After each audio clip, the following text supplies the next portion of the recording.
Hey, welcome everyone to the Wealthy Speaker Podcast. If things sound a little different at this end, we are broadcasting from the lake this week. As I look out the window, it's minus 13 Fahrenheit outside. That is like so blur. There's snowmobiles tearing around the frozen lake. There's no palm trees this year in sunshine like we're used to in February, but change of scenery is definitely good for the soul. And I'm really thrilled that we came up here for what I would call maybe a little bit of a staycation, just to do some work in a different environment. I think a change is as good as a rest. So today we have a very special guest. She is the owner of Engage Selling, and we're here to talk about closing more deals, people. Welcome, Colleen Francis.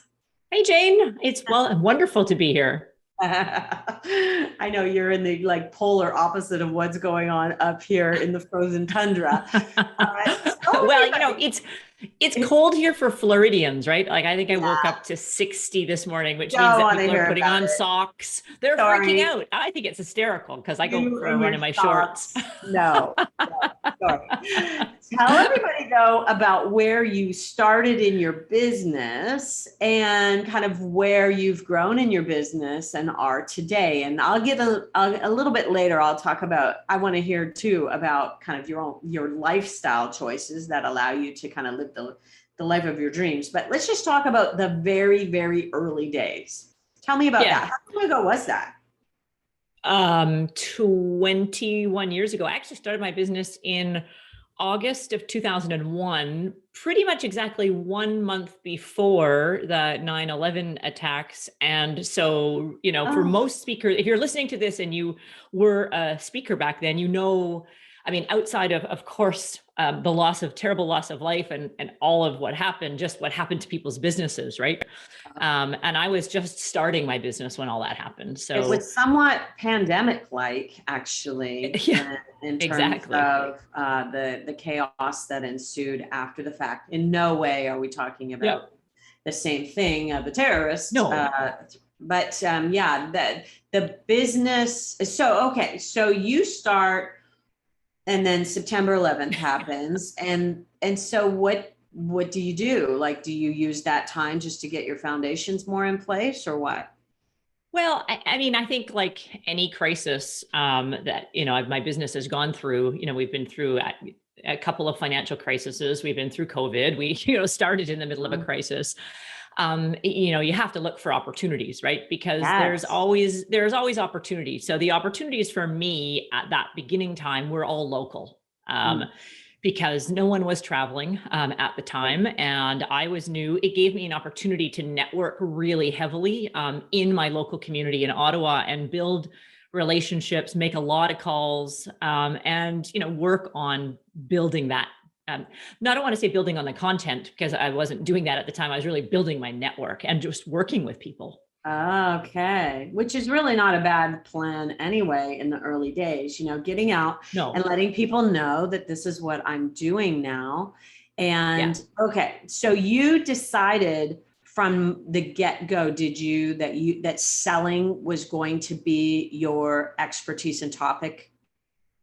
Yeah, because it is my expertise, right? I came out of a sales career. And so it was really the only thing I've ever known or done. And so it was a natural progression for me to transition from being a sales leader into helping leaders lead their sales teams and helping them train their sales teams, structure their sales teams, and everything else in between, right? So here we are. So that the first early days probably were a lot of hustle, and I'm not even saying hustle in the best form of hustle, because hustle has become like a bit of a word that like, do we really want to hustle or don't we want to hustle? Yeah. But really in the early days, that was probably your MO, just get out there and do what you knew how to do best. Absolutely. Just talking to people, working with them and figuring out how I could help them. So I have always felt in my career that I'm not wedded to a process. I'm not wedded to a structure. I don't have a program that, no, you have to do it my way. It's always for me, like good selling, been about figuring out what the customer's objectives are, and then figuring out what delivery mechanisms or interventions I could do to help them meet those objectives. Okay, so you've always customized your programs based on what their needs were. It's probably some of the framework is you can use over and over again, right? Sure. That's wonderful. And so what kind of emphasis did you put on speaking to become the rainmaker, which I'm assuming is to your back end, which is all about big training contracts? Yeah, it's funny that you mentioned that, because I think early on in my career, if I can remember back that far, yeah, I do remember thinking that I would have made it once I became a big keynote speaker. And I remember thinking that my goal was to get better and better at my craft. This training stuff was okay, or consulting or coaching, but really like the holy grail was the big speech, right? And then when I could make however many thousands of dollars a speech and travel around the world, that's what it was. And I realized that that's an incredibly labor intensive way to run the business. And it took me a few years to realize that actually you want to speak in order to build the back end of the business, because that's where the big money is, the repeatable processes. And ultimately it's been far less labor intensive because you're not having to sell new business every year, right? All the time. Like, yeah, the keynote business is great business, but it's constant churn of new customer development over and over and over again, which is the most labor intensive thing we can do as consultants, speakers, trainers. Okay, so the makeup of your business, let's kind of go along 20 years, 10 years goes by, 20 years goes by, and you've really probably figured out what you love to do and what you're really good at doing, maybe drop some things that, not so much. I don't know, maybe you've added to your team. Give me a snapshot of what kind of business model do you have today? It doesn't have to be exact, but rough percentages on keynotes, which then drives what, and who are all the players that help you make this all happen? Yeah, so I would say that 80% of my business is like the back end program that I'm working with my clients on. And that is a combination of speaking, training, and consulting, right? Okay. So that back end program could be some keynote speaking if they're running a sales kickoff, right? Yes. It could be some training programs if that's what they need, and it could be coaching and consulting. It's some combination of all of that. Okay. And then probably 20% is like pure keynote speaking, which may or may not result in some of those programs, right? Sometimes the job doesn't require, or they're not interested, but we do, it's a good fit, or I've got some material that we're working on or whatever. So day to day, talk a little bit about team and who helps you do this 80-20 split, and what parts of it are you personally involved with, and are there pieces that you can hand off? 95% of the time I do 100% of all the delivery. So all the delivery. So all the content creation and delivery. So Casey is my office director, right? So she runs the office in terms of all my scheduling and my travel, and answers the phones and the emails and keeps me in line. And Chris is sort of our, who's my husband and business partner. Your husband, by the way. In case people want to know. He runs all the, the big back end stuff, a website, social media. He runs all the marketing, all the finance. And, I say 95% of the time because, every once in a while we have a client requirement like we did this year that makes him billable. And he's working on, he's working on a client project that I have nothing to do with. It's not in my wheelhouse, but it's adjacent to sales. So, so we get to hand that over to him and he gets to run with that and have some fun. Well done, Chris. Hey, babe, did you hear that? Colleen's husband not only works in the business, but he's got his own little profit center. I'm hoping somebody's listening in from the other room. I've been trying to retire my husband. Well, I don't say it like that. He's been thinking about stepping away from his own business. And I've scanned my business for what areas he might be able to take over. And we've come up with Zippo. So sometimes it's just, he's going to build me houses and we're going to do stuff like that instead. Well, having us both in the business as partners really does help with our lifestyle and our work-life balance, because it means that we're always working with each other to the same end. And so we're not, if we decide to go on a vacation and we have to talk a little bit about business, we're talking together about that. He's not off making calls with, other clients doing other stuff and getting pressure from a boss over there. And I'm not over here doing something else. So that's it really does nice. build. And so let's just talk about the wealthy speaker lifestyle. Everybody has a different vision for themselves. And we've been friends for many, many years. So I've kind of watched your evolution with such, I'm so impressed with how you have set up your life. So what does wealthy speaker lifestyle look to you both? Well, I really embraced Alan Weiss's definition of wealth, which is discretionary time, right? And so freedom, having the, right? Yeah, exactly. The freedom to, the freedom for us to be able to move down to Florida a few months a year and work from here, right? Yes. The freedom to take, some great vacations and not be stressed about the fact that I got to take a couple of calls in the morning before I go out on a tour, because then a safari in Africa. Hello. Exactly. Amazing. I was watching that on Instagram thinking, good for you, Colleen. Like that was amazing. Awesome. Exactly. I mean, and those kinds of trips, I checked in once a day, but that wasn't like, for me, it's freedom means like, I just don't feel like working right now on a, Tuesday afternoon. So you take the afternoon off. And if it means I got to do a couple emails on Saturday morning, oh, well, right. You're not bound in those confines. So being able to have that flexibility is really critical for me.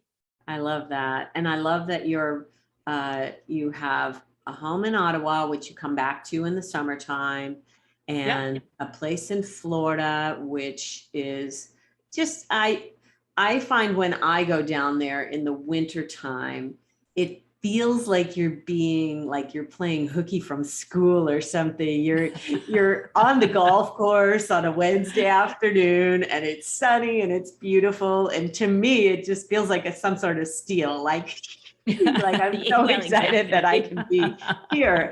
And that's what it's all about. What makes you giggle with pleasure? Whatever it might be, maybe it's and how looking, I mean, even just how to simplify your life, right? Pre-COVID, I was traveling a lot, like way too much, but being down here in the winter simplifies my life so much because I never really have to worry about getting home, right? I don't have to leave. I don't wake up and go, oh crap, it's going to take me an hour longer to get to the airport and I haven't given myself enough time. Right. We don't because of snow. Let's just make because sure. Of snow. Yeah. So there is a lifestyle ease that comes with, this flexibility that we've provided for ourselves. So it's lovely. I really admire that. And I love watching people just live the lives of their dreams, because I think a lot of people really wait for something big to happen before they start doing it. And, let's start building those Wednesday afternoon mani-pedis into our calendar now. It doesn't matter if we're busy. You can be productive. I just think that you've got to start taking the time out for your life now, because we don't know. We don't know what's going to happen. I totally agree. Okay. So recently you and I were both delivering some content at the CAPS conference. That's the Canadian Association of Professional Speakers. And you talked about a concept called decision confidence. Talk about what that is. What is decision confidence and why is it low sometimes? Yes. So this is a term that I think was originally coined by Gartner in their research. Okay. And what they found and what we found in looking at this is that a decision maker's confidence in their own ability to make a decision right now is at an all-time low. It doesn't mean that they don't trust you personally. That's not what we're saying. It's not that they don't have confidence in you personally. It's their own ability to make a decision. And it's low because people are pressed for time. They're doing 5 jobs right now. And so maybe they're new to having to make this decision and they don't know how to do it and where to turn. Right. And we're in a risk. Oh, and let's just clarify what we're talking about is the role of the decision maker who is trying to hire a speaker, whether it be for a keynote or for a training. Sorry, I should have said that first. So they might be doing multiple jobs and now this has been added to their plate. And we certainly have pandemic stress and all of the upheaval that has caused, right? Yeah, we're in a risk environment, right? So it's risky. Am I making the right decision? Should I be spending this money right now, given what my company has gone through? Should I be organizing an event at all right now? Is everybody going to be safe? Is this going to become a super spreader and then that's going to blow back on me? Like, whoa, that's got to be something that weighs on people's minds, right? It is. In fact, I was at a large event in January, the end of January, with one of my clients. There's a few hundred people there. And the organizer, the main, VP got on stage and he says, look, this is either going to go really well or I'm going to get retired. Wow. And it was his way of just saying this was a super stressful decision to bring everyone together. And we took a huge risk. Yeah. And I'm either going to lose my job as a result or it's going to go swimmingly. But that's the kind of stress people are under, right? So they're hesitant to make decisions. Yes. And they're worried that their decision is going to be the right one. And so, so they finally make the decision, which was difficult to take the risk and have an event. All right, that decision's made. Now they're looking at who is going to be on the main stage of this event. Maybe there's 5 slots, maybe there's 3 slots. That's going to vary from event to event. And you, Colleen Francis, are a part of their, let's say, their short list. First, they have a long list and then they narrow it down and now they have a short list. The short list, the long list might have been 10 and now they're down to 5 speakers or 4 or 3, who knows. And so your job as a sales expert is to actually make you be the least risky option. Yeah. How do you do that? How does one do that, Colleen? It's really tricky. So first of all, I think it's super tricky in this environment because there's a number of additional factors going on than there were, 4 years ago. Right. One, I am finding personally when I start talking to people who are running events and I'm being considered for a keynote, that their short list is all over the place. They can't decide if they want entertainment, motivation, sports, or content. And if it's content, do they want diversity, sales, or, or either going to get an astronaut or we're going to get Colleen Francis in on selling. Hello. Absolutely. Yeah. So we have to help them get clear on their objectives by asking questions around what they want the audience to get out of this. Yes. I think that's really critical. Yeah. Because, it's very hard. There's nothing I can do, no matter how good I am at my craft. If at the end of the day, they choose to hire, an Olympic inspired athlete. I just Yeah. can't, like, that's not me, right? No, you cannot do anything about that. And So that's why you have to think about this. Like when you read the book, when you were single, called He's Just Not That Into You. yes. It's just not about you, really. It's not a match. And you need to just take Yeah. any kind of ego you have about that not getting chosen out of the equation, because it's just not about you at all. Absolutely. Yeah. So I like to be really open with them up front and let them know that I have, like a focus or a lane, as you like to say. Mhm. And these are the areas. If they're interested in topics around this, Yes. then Yes. then let's talk. But if they haven't Yes. made that decision, or if they are looking for, motivation or whatever it happens to be, then, they should probably take me off the list just to make it easy for Mhm. them. I find that if you can relax them into that conversation, then that can be very helpful. So your stance is, you're right, I may not be the right fit. Let's just Absolutely. explore that a little bit and let's find that out. And I think Yeah. when you go into the meeting with the thought of, oh boy, I really hope they hire me. I really hope they can afford me. I really hope whatever it might be.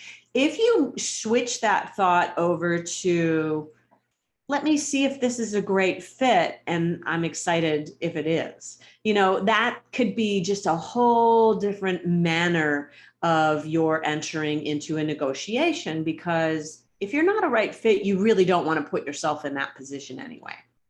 No, absolutely. So recently I got a very general inquiry, and it actually came from the CAPS website, which is wonderful. But the nature of the inquiry it made it look like they had gone on to the CAPS website and just sent a blast to everybody. Which they might we're have. having a leadership retreat. Yeah. And they may have. So I responded and said, look, based on what you say, I'm probably not the right fit. This is what I do. Yeah. And if you'd like to have a conversation, and they said, oh, thank you for letting us know. That's exactly what we're looking for. And I ended up winning the business. Oh. I almost pushed them away at first, because I thought, knowing what I know about decision confidence, the last thing they need to do is have a bunch of meetings with people who they think are trying to sell them when they're not settled on their topic yet. Right. Yeah. So So if you can be a partner with them and really helping them identify exactly what it is that they want, I think that is the beginning of a beautiful relationship.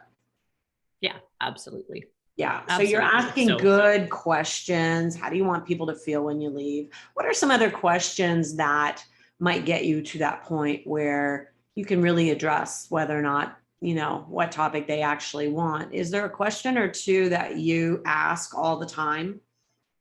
Well, I always ask them why they're having the meeting. Why are you having the meeting? So why are they having the meeting? Who's responsible, like whose team is in the meeting, right? So who is the responsible party?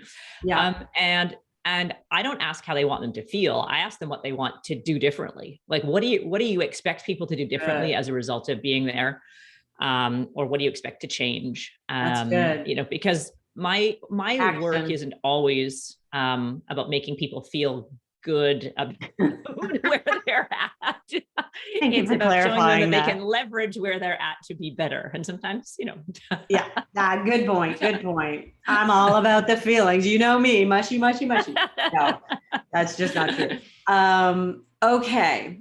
So decision confidence, what else do we need to do to help our clients be more confident that they are making the right decision in us? So there's three things we have to be paying attention to. So we have to make sure we communicate that our value that we can bring to them is aligned with the value they're trying to achieve. So they can say, oh, okay, we want to achieve X, and Colleen can do that. Colleen is talking about that the same way. Yeah. We want to make it really easy for them to buy from us, so to speak, right? Yes. So, we have to be available and responsive and open. We have to make sure we're not setting up barriers or friction to getting that work done. Yes. And I think we need to be showing proof. So proof. In a high risk environment that we're in right now, people, it's always been a joke. They want to know that we can like walk and talk at the same time, right? But we also have to give them confidence that we can use this platform, that we can, be on site. Especially if it's virtual, you want to give them virtual confidence and maybe show them some social proof of that, that you're, Yeah. and hopefully some of you, if you've listened to Chris West's latest podcast with us, might be that you're able to show them on a video you doing your thing, which I think could be really, really helpful. Yeah, all of that. And I think I'm very explicit, carefully knowing my clients, right? So if they're like, oh, you're in Canada, I say, yes, and I have a visa to work in the US. That's not a problem. Or it's a healthcare. I spoke at a live healthcare conference in July, and they said they were making some comments about contact tracing and testing. And I said, hey, you know what? You don't have to worry about me. I am doubly vaxxed, right? Because I knew that that was a thing for them. And so worried. I shared that so that you could see them relax a little bit. I think they're not sure if it's okay to ask, right? They don't really know. Absolutely. Is it appropriate to ask, are you double or triple vaxxed? And so, whether you are or aren't, like, this isn't, I don't mean to turn this into a political conversation, but using those kinds of things. Oh, hey, I've worked with, you know what? Oh, you're in the, you're in the healthcare industry. I just finished working with A, B, and C healthcare companies, right? Yes. Really or, good. even just telling them that you've worked with teams like them, or I just worked on a topic for another client just like this, and here's some of the things that we did and the results, right? That's really good. Those kinds of quick conversations. It's not always about having to have like a big long case study or a reference. It's just kind of dropping into the conversation that you understand the world they're in. So sure. I was working on a client that was going to be very difficult to move forward, but we knew that they wanted, they were part of a program where they kind of should do this, but they were getting pressure to do it, but they were not sure. And I got on the phone with them and realized that they're based in Georgia and they sell a lot to farmers. And John Deere is a big client of ours. And so I just started to say, oh, I was speaking at a John Deere conference and this is what they told me. And I told a funny story and they were laughing, going, oh my God, that's exactly what our farmers do. And boom, decision confidence, right? Because they felt confident that I understood their world. She gets it. She gets it. And if you think that you are the right fit, and you hang up the phone or the Zoom call and you say, okay, I didn't get that piece of business. Sometimes it comes down to having not communicated enough value, right? Yeah. And that was number one on your list, is make sure that you communicate the value that you are going to be bringing to the table. And also maybe you didn't give them enough decision confidence, which could mean social proof and various things like that. Social proof in their industry is probably something that we can't speak highly enough, right? I think so. And I also think there's a nuance to the value. It's not that you're not bringing enough value. It's that you're not bringing enough value that's aligned with the value they want to receive.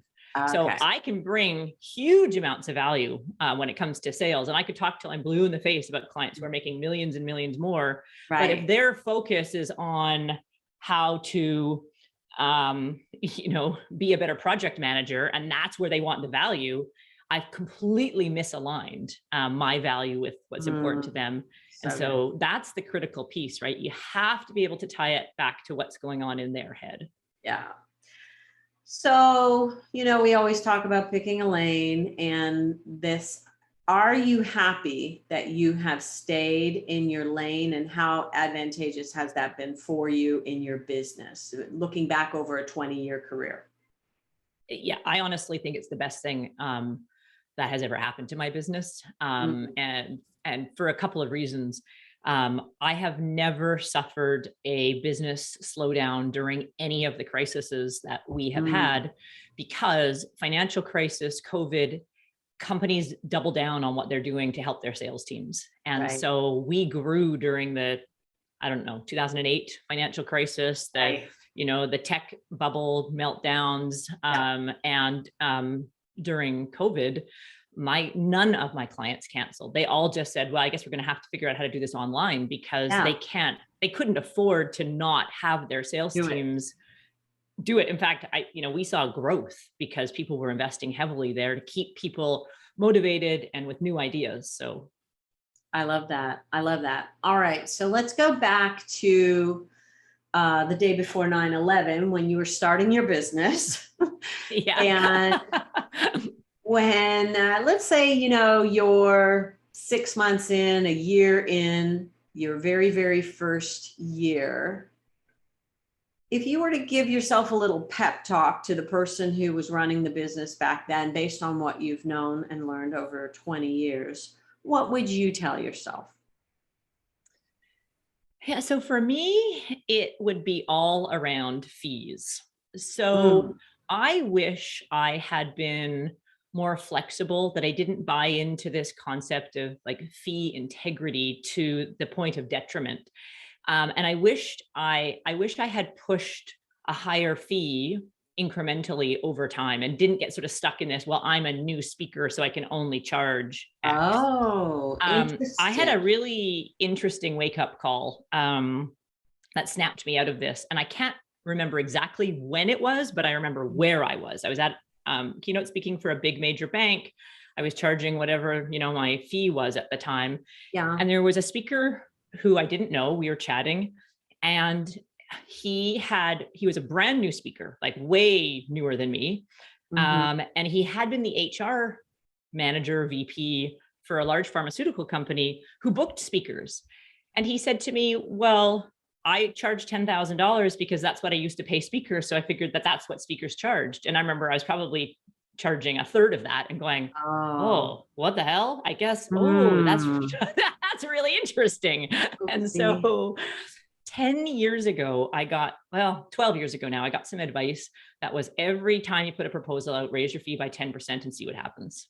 Mm. And that really served me exceptionally well, right? I've heard And I wish I somebody had been, say, every three or every, maybe you're just deciding every third client, it's going to be a fee bump. I think that's a really interesting concept. And I like it most not for keynotes, but for proposals, because a proposal is very fluid anyway, and you're putting numbers on there that really you're kind of making up. yeah, And so for you to put an additional $5,000 onto a big package that's already 50, sure. then nobody's going to really feel that as much. But I think if you are working with a lot of bureaus, it's hard when you're changing your fees a lot of the time. So there's Sure. something to be Yeah. said for fee integrity, I think, from that perspective. Sorry. Yeah. And I don't mean Fill in the that you would blanks on that. charge the customer one thing and you'd charge the bureau another. I don't mean that. No, What I no. mean is that I don't spend the entire year stuck in this is my fee, right? So even with my bureaus, when they come to me, they always say, well, what's the fee? I'm like, well, what's the customer looking for? Because we've been very successful at turning a customer request from a keynote into, a keynote and in multiple breakouts, or a keynote Yeah. and books, or a keynote and coaching, or a keynote with, X, Y, and Z, and taking it from whatever the stated rate is to other, I love that. And I think that, right? and it's great if you have some bureau partners who are really good at like partnering with you on those things, because if the keynote is just the opening to, and this is what my friend Chris West says, the keynote should be the beginning, and then you go down the road, because you're really out there to help them solve a problem. And the best way to solve the problem, it may be a Band-Aid if you just do 45 minutes. Let's see how we can really help affect some change. And I think Absolutely. that's where you're moving from this one transaction into like some sort of transformation. And that's really, really cool. And I love to hear that you're working with partners to do that as well, because that's how we all need to be thinking about this. Oh, absolutely. Absolutely. Right. And I love it when they bring me, an opportunity to work on that. And then that just turns into multiple years worth of work, right? I mean, Beautiful. That's good for them, financially easy for them, and easy for me. Yes. And when they bring you a piece of business that you would never have had in the first place, then I think that makes it really, you appreciate it that much more. Well, Colleen Francis, tell people, like, is there something that you have that people might sign up for to start to see some of your wisdom with regards to selling, what would be appropriate for speakers? Yeah, I think two things. Following my LinkedIn page, I think is a great thing for speakers to be doing, because it gives you a chance to see how I'm marketing myself online, and you can use that as a model because it works exceptionally well for producing inbound opportunities. Check in, you can log into our live streams on LinkedIn, or just check out the content and really see how I'm using that platform on your own free time. Yes. Of course, speakers are welcome to sign up for my newsletter. I always just like to say to people, it is focused on, business to business sales, and my clients are large. That's not saying that you can't get value from it, but I also know that not everyone likes to have their in-basket, bombarded. I think the LinkedIn idea is perfect. Thank you for that. So Colleen Francis, Engage Selling. Go check her out on LinkedIn, and that'll be a perfect way to connect. Colleen, thank you so much for your time today. Appreciate that very much. Hey, my pleasure. It's always wonderful talking to you. Oh, and you. And if you're listening in, hey, we appreciate you. We want you to keep coming back. Our numbers have been growing every month. I just got the report from the team that we're up again. And I want to say thank you all for listening in. And with that, we'll say, see you soon, Wealthy Speakers. Bye for now, everyone. Bye, everyone.